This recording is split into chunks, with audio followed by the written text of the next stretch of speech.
All right, went 10-6 in round 2. I'll give you my round 3 predictions and also give you some thoughts on Lewis Wright game.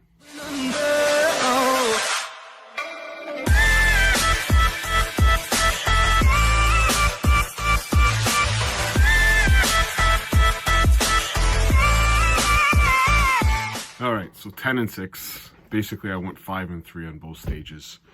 It did not start good on the first stage. I lost 3 games, and I also lost my big bet. Oh, there he is. Lucky D. Chance to get me some money. And you basically fired a double 20 where I fired a double 20, and that ain't a good spot. You nearly missed the board. Again, I thought if we go through some of the performances, Asp didn't show up. Cross smoked him. Gary Anderson, Ryan Meikle game. Holy Jesus. You want to go to sleep? That was piss poor darts and a piss poor speed. I know that's Meikle, not Anderson, but God, that was all. How do you go from destroying Van Dyvenboter to that? And then again, the Clayton Scott Mitchell. Like, Scott Mitchell, what the? I mean, I don't mind if you're a bad dart player. Just do it really quick. God. Seriously, those are games. How are these on the main stage? You know Meikle and you know Mitchell are slow players. How do you put this on the main stage? Are you trying to lose fans?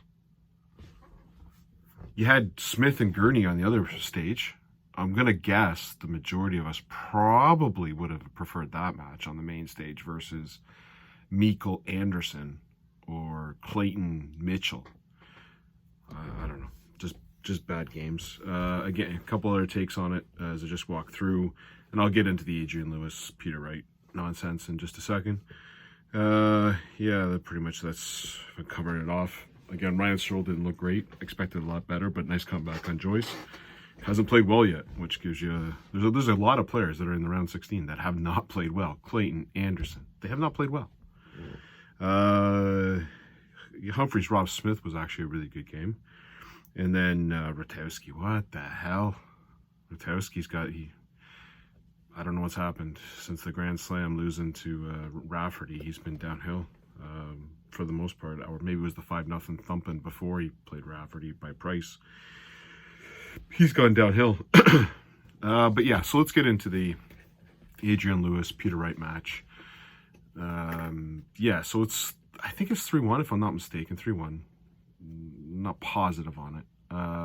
It was a 1-4-6 that Wright's trying for. He gets the 2 triple 19s. And then he's about to fire the double 16. Camera goes to double 16, and all of a sudden the no dart comes in, and Peter Wright's walking back to the table to get a drink of water. My first assumption was that someone said something. He certainly did not look at Lewis. I didn't get a take that he was upset with Lewis. You could tell he was upset about something, but it didn't seem like it was coming off at Lewis. And he walked back up and fired the double 16 and missed. Okay. There was another part where I started seeing Lewis get upset. I didn't even see Lewis get upset at that one. Then there was right through a 20-20, and then he just fired a dart, and it went in the triple 20. I wish I could do that when I get frustrated and hit 100. At that point, Lewis starts looking at Wright. So now Lewis is glaring at him. I had no idea, I knew Wright was upset about the double 16. Got that piece of it. Very easy to see. But I didn't know it was directed at Lewis. How the commentators had no idea. They thought it might have been someone in the fans who said something. And if Lewis didn't put his little baby act on, no one would have known anything. Yeah, someone would have asked him afterwards what happened on that double 16 throw, and he would have said something like, I don't know, board loose or whatever it was. So now I'm watching. Now, Lewis claims on Twitter that Wright was shaking his head. Maybe he was. I don't see Wright the whole bloody time. But I saw Lewis glaring at him. That I did see. That was recognizable. And at that point, I'm going, maybe Wright's saying something to Lewis. I don't know what the hell's going on. But certainly at that point, Wright just put his head down. And just like when Price went at him, buried him and beat him 6-5. Now, Lewis had a fantastic 10th leg, 11 dart break. You think, take it on. So if he's affected by this, I wish I was affected and can get an 11 dart leg. I really wish I could. He loses. Okay. Wright very clearly turns around to shake hand after grabbing the darts. Lewis goes at him. Wright turned around. If Wright had a problem with Lewis, he certainly made it very not clear to everyone. He turned around and then he's listening. Okay, now you're starting to hear some, you can kind of tell what they're talking about. They're talking about a floorboard. Maybe there's a bounce, there's a stomp. Maybe that's what threw him off on the 146. Okay, fair enough. They have a big argument on stage. You can see Wright's trying to say, like, what the heck? Like, I don't know where you're going here. They shake hands, they go back. Wright goes back to his table, nothing to see, and then Lewis comes back over. Okay. You then have the interview with Wright. Wright handles it the way you're supposed to. Talked about Christmas cards. Perfect. I mean, Christ, you don't, like, this is not a goddamn grade 9 social experiment with girls and talking about rumors. Like, we had a little bit of a blow off on stage. I like Adrian. We were just talking about Christmas cards. That's all it was. Make some humor out of it. Get out of it. It's done. Then Lewis goes on Twitter from, I read it, and calls Peter Wright a cheat. So he gets mad because Peter Wright, I guess he thought Peter Wright was accusing him of being a cheater. Because he said, I'm not a cheater. So maybe Wright said something in the comments about him cheating. I don't know. He didn't call him a cheater to the media. He might have said something under his breath. You never know what gets said on stage. I don't know. But then he says his strategy was to put him off. So let me get this right. So I'm going to play along with Adrian Lewis's theory behind this. You have 1-4-6, you're down in a match. In a match to 6, it's not a match to 10. You don't have a lot of room to go here. You plow 2 perfect darts into the triple 19. And you decide at that point, that's the point, before you throw your double 16, you think, shit, where's my strategy? I got to throw Adrian Lewis off. That's what I'm supposed to believe. That's what I'm supposed to believe. 2 triple 19s. And at that point, before I'm going for the double, that's going to change this match. I go in my head, crap, shit, I had that strategy when I came on stage to throw Adrian Lewis off by accusing him of cheating. And do it at that point. That's what we're supposed to believe.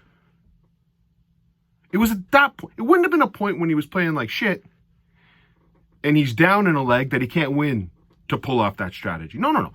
It's at the point where I'm about to throw a double to take it a 1-4-6 when I enact said strategy.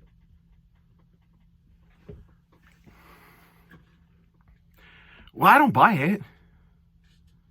I think, frankly, I don't know what happened that threw Wright off. He should have thrown the dart. But he certainly didn't make it seem that he stopped and walked back to water because of something Lewis did. I didn't take it that way. Maybe I missed something. But I thought it was something from the crowd or a noise. I did not think he was blaming Lewis. He didn't come back and look at Lewis. He didn't even give him, I didn't see anything. I had no idea that there was anything going on.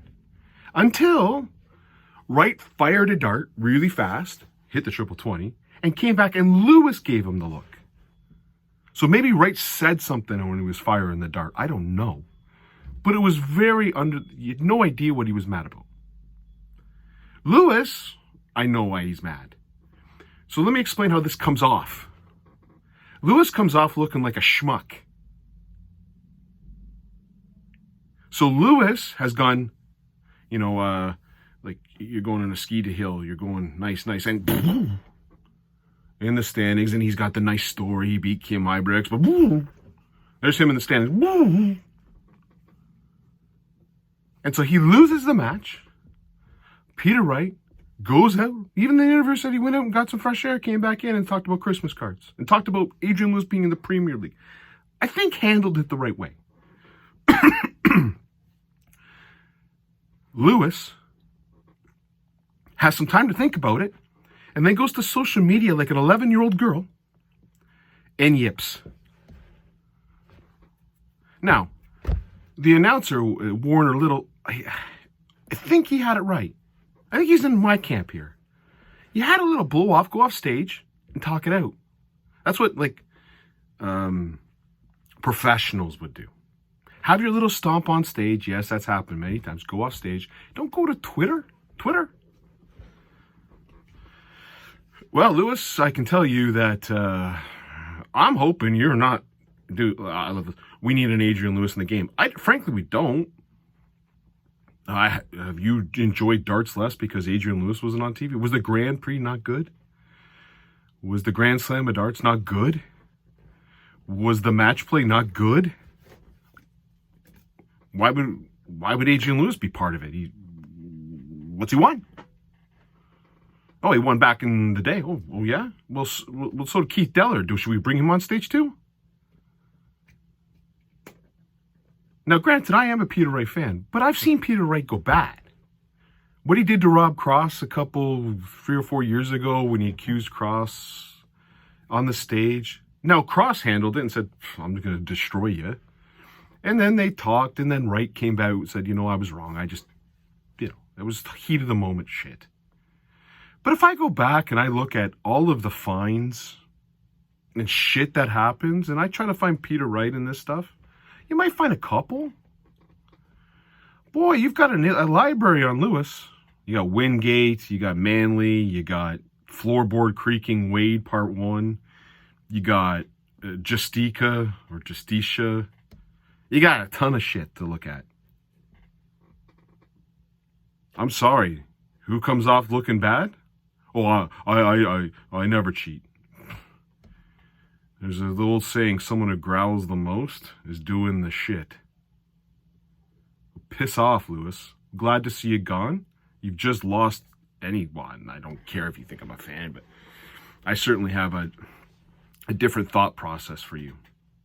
The Twitter stuff, I would have gave everything to you. The screaming on stage, the yipping and yapping on stage, that's all cool. I'm good with that stuff. But then going on Twitter, bud, respect, just like your seating. Straight down the hill. Good riddance from the tournament, and good luck in the World Championship, buddy.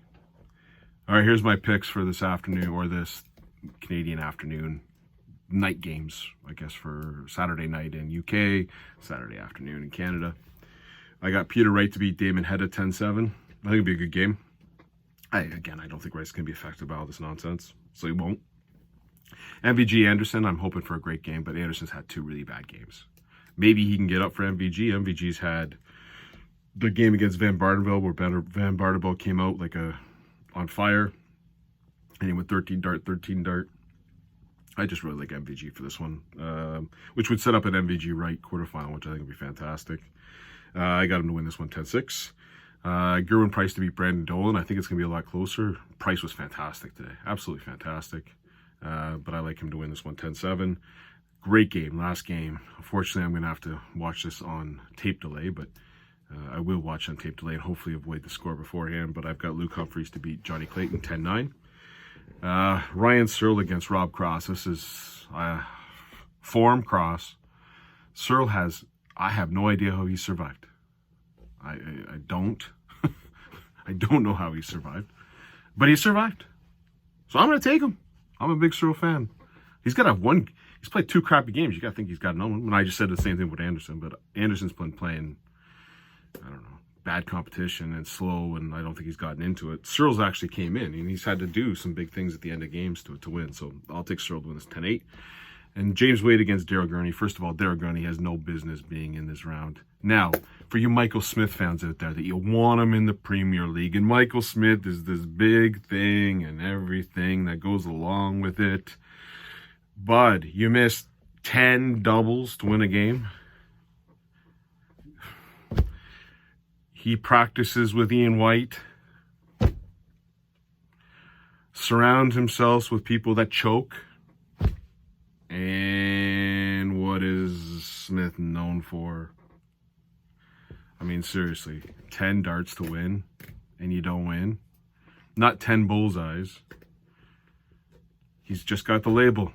Shake the label, hit a double. That's what cost him against Wright in the Grand Slam.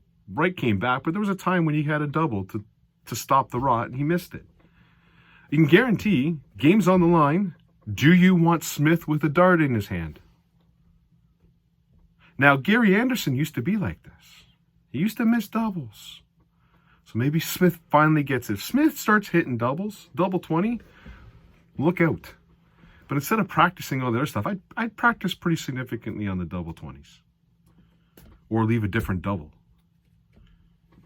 So I got Wade to beat Gertie 10-8. I've picked against Wade 2 times. I've got my trip out to the woodshed thanks to James Wade. I don't want to take another trip out to the woodshed. I'll pick him, and hopefully he loses. 10-8. O'Connor to beat D'Souza. Frankly, D'Souza's been awful. This is not a number 1 seed. He's nearly lost, or he brought Peterson back in the game. We didn't play well. And Labanowskis. Jesus! I could have maybe afforded a beer at a Leaf game with that win, but he's got to go. O'Connor's been playing pretty steady. Like him to win here. 10-6.